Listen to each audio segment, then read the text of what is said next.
Nataka nirudie hapa. Wafanyakazi oye. Naomba tusikilize hili. Mmegusia swala la bima ya afya, na hapa nataka niseme kuwa sheria ya bima ya afya kwa wote sura 161 ilitungwa na kuanza kutekelezwa mwezi Agosti mwaka jana 2024 kwa baadhi ya vifungu. Ili kuwezesha utekelezaji wa sheria hii kikamilifu, serikali inaendelea kushirikisha wadau na makundi mbalimbali ya wananchi, kufanya utambuzi wa kaya zisizo na uwezo, kuboresha mifumo ya utoaji wa huduma na kuandaa vitita vya mafao vitakavyokuwa na gharama nafuu kwa wananchi wote. Kwa wakati huu, serikali inawasihi wastaafu katika sekta binafsi kujiunga na huduma za bima ya afya kupitia vifurushi vinavyotolewa na Mfuko wa Taifa wa Bima ya Afya NHIF na Mfuko wa Afya ya Jamii CHF, wakati wakisubiri kukamilika kwa taarifa za utoaji wa bima ya afya kwa wote. Ndugu wafanyakazi, serikali imepokea pongezi mlizotoa kuhusu hatua zilizochukuliwa katika kuboresha mifumo ya utatuzi wa migogoro ya kikazi kwa watumishi wa umma na sekta binafsi. Aidha, kwa upande wa migogoro ya wafanyakazi wa sekta binafsi, serikali ipo katika hatua za mwisho za kukamilisha mfumo wa usimamizi wa migogoro ya kazi kidigitali ambao utawaondolea wadau adha ya kupoteza muda na gharama katika kufuatilia huduma hiyo. Kwenye hoja ya mabaraza ya wafanyakazi wa kisekta, serikali inatambua umuhimu wa mabaraza ya majadiliano ya pamoja ya sekta mbalimbali katika utumishi wa umma. Kwa kutambua umuhimu huo, serikali imeunda na kuzindua Baraza Kuu la Wafanyakazi katika utumishi wa umma pamoja na kuunda mabaraza ya kisekta ya elimu, afya na serikali za mitaa. Hivyo ninamwagiza waziri mwenye dhamana ya utumishi wa umma kuendelea kuyasimamia mabaraza hayo na kuhakikisha yanafanya kazi kwa mujibu wa sheria. Ndugu wafanyakazi, uhifadhi na utunzaji wa mazingira ni suala mtambuka. Ninaishukuru TUCTA kwa kutambua jitihada za serikali katika kuhamasisha matumizi ya nishati safi. Ni mwelekeo wa kuhifadhi na kutunza mazingira yetu. Nishati safi na mwelekeo wa kuhifadhi na kutunza mazingira yetu.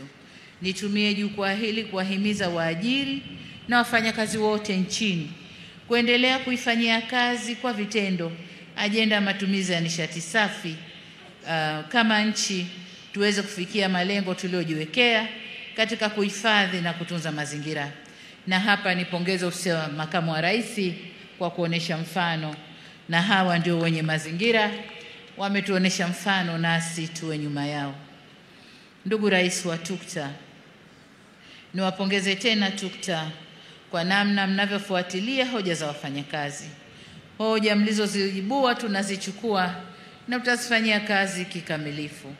Kama tulivyoagizwa kwenye ilani ya uchaguzi ya CCM ya mwaka 20 mpaka 2025, serikali itaendelea kuweka mazingira rafiki ya utendaji kazi wa vyama vya wafanyakazi ili viendelee kuwa nguzo muhimu kwa kujenga mahusiano pahala pa kazi na kuboresha maslahi na haki za wafanyakazi. Wafanyakazi mshikamano, solidarity.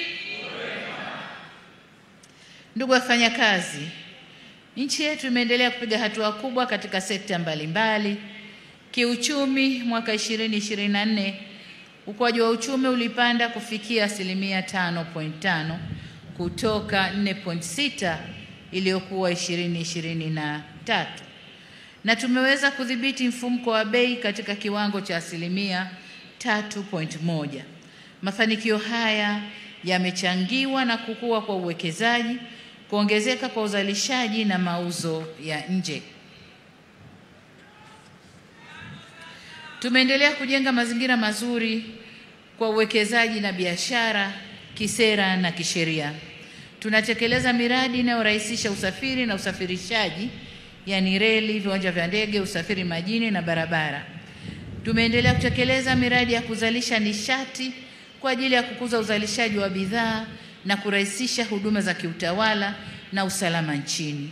Na vile vile tumeendelea kutekeleza miradi inayotoa huduma bora kwa jamii ili kukuza ustawi wa watu na kuimarisha nguvu kazi.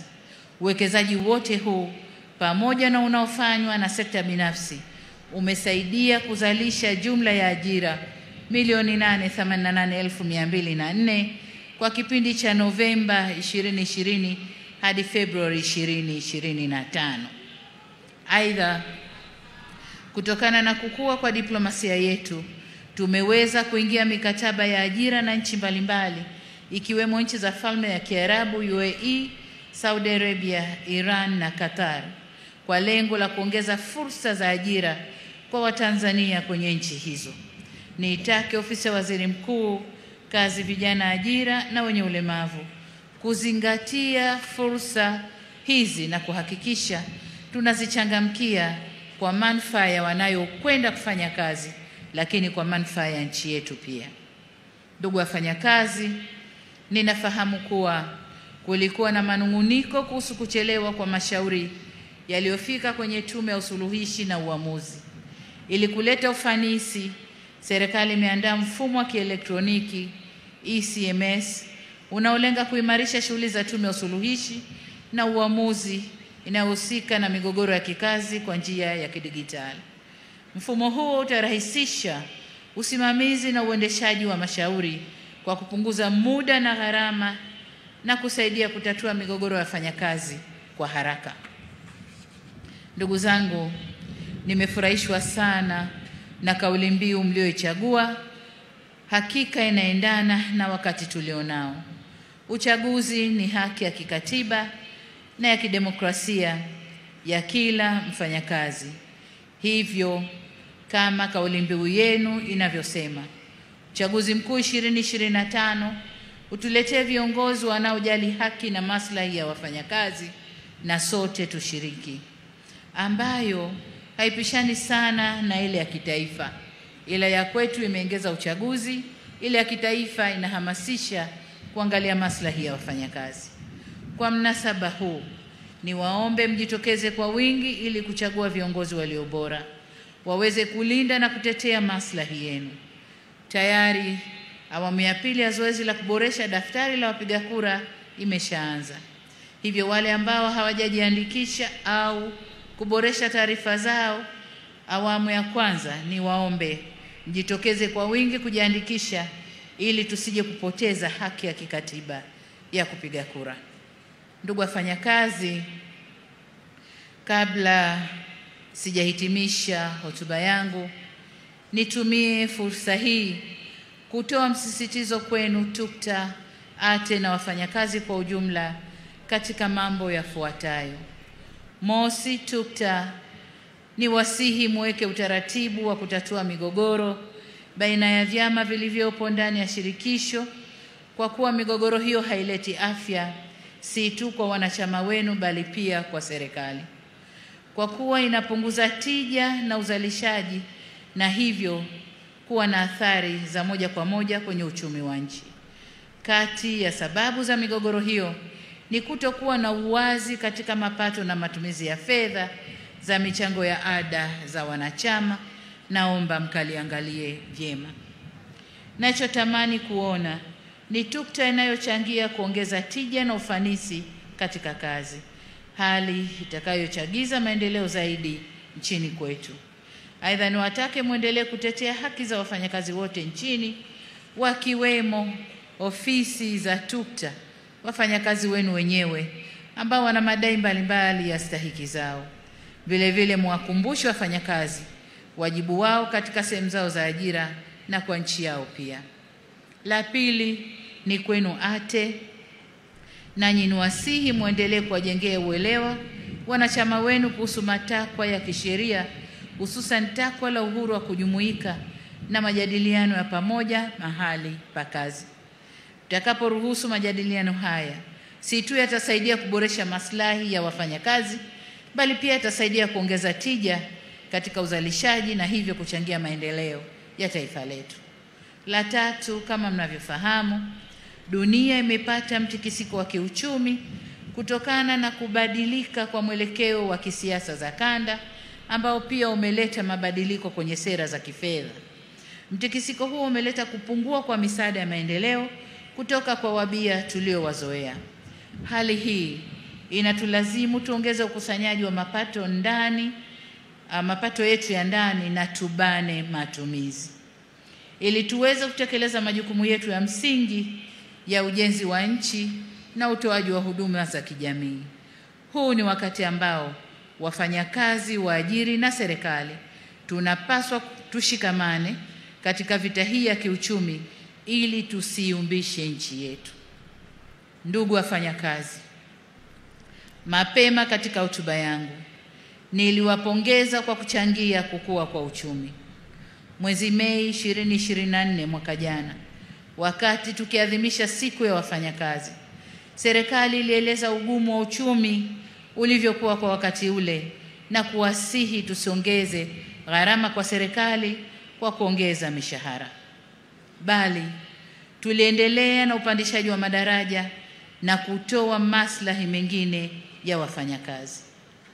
Sasa kwa mapenzi makubwa na kwa namna mlivyoiunga mkono serikali tulipowaomba mfunge mkanda na mkaamua kujituma na kufanya kazi kwa bidii na kufanya uchumi wetu ukue kwa 5.5% mwaka huu, kwa kuwa mcheza kwao hutunzwa.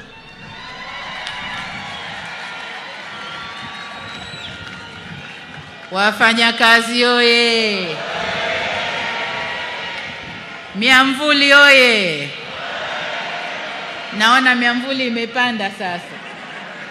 Wakati wote miamvuli ilikuwa chini. Sasa hivi miamvuli imepanda.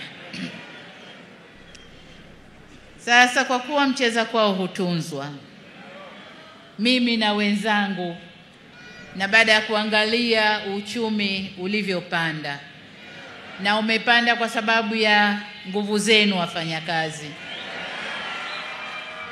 ninayo furaha ya kuwatangazia kwamba katika kuzidi kuleta usawi kwa wafanyakazi, mwaka huu serikali itaongeza kima cha chini cha mshahara kwa watumishi wa umma kwa 35.1%.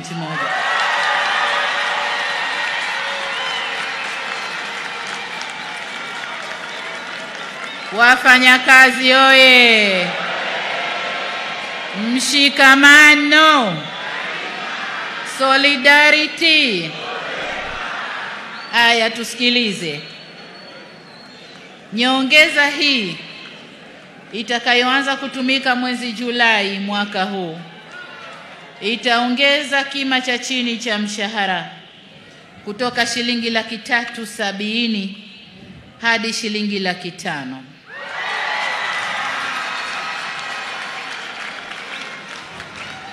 Ngazi nyingine za mshahara nazo zitapanda kwa kiwango kizuri jinsi bajeti inavyoturuhusu. Lakini nataka niwaambie nyongeza nzuri ipo. Kwa upande wa sekta binafsi, bodi ya kima cha chini cha mshahara kwa sekta binafsi inaendelea sasa kufanya mapitio ili kuboresha viwango vya chini vya mshahara kwa wafanyakazi wa sekta hiyo.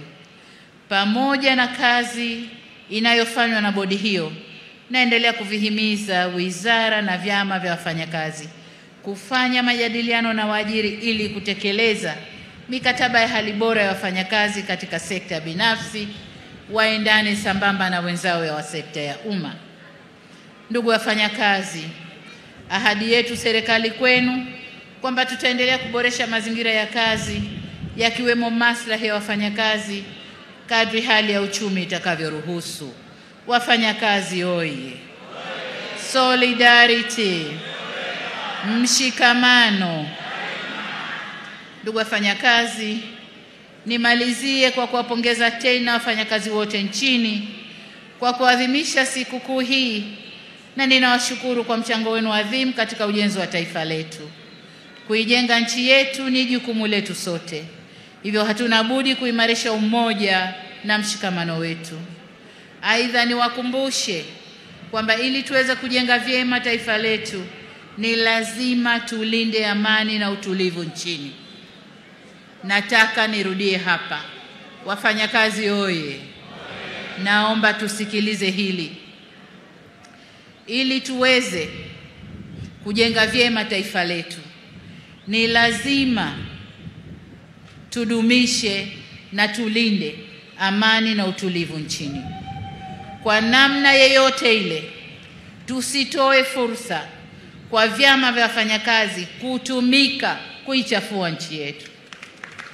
Historia ya vyama vya wafanyakazi ni vyama vilivyoleta vuguvugu la uhuru wa nchi hii. Sasa tusijibadilishe tukawa vyama vya kusaliti uhuru wetu tulioutafuta kwa nguvu kubwa. Niwaombe sana viongozi wa vyama vya wafanyakazi mkalisimamie hilo. Mwisho kabisa, niwaombe ulinzi wa Mungu na niwatakie safari njema naporudi kwenye maeneo yenu. Narudia wito wangu kwenu wafanyakazi kushiriki kikamilifu katika zoezi la uchaguzi mkuu utakaofanyika mwezi Oktoba 2025 ili kutumia haki yenu ya kikatiba kupata viongozi watakaoongoza taifa letu. Baada ya kusema hayo, nimwombe Mwenyezi Mungu aibariki bara letu Afrika na Mungu aibariki nchi yetu Tanzania.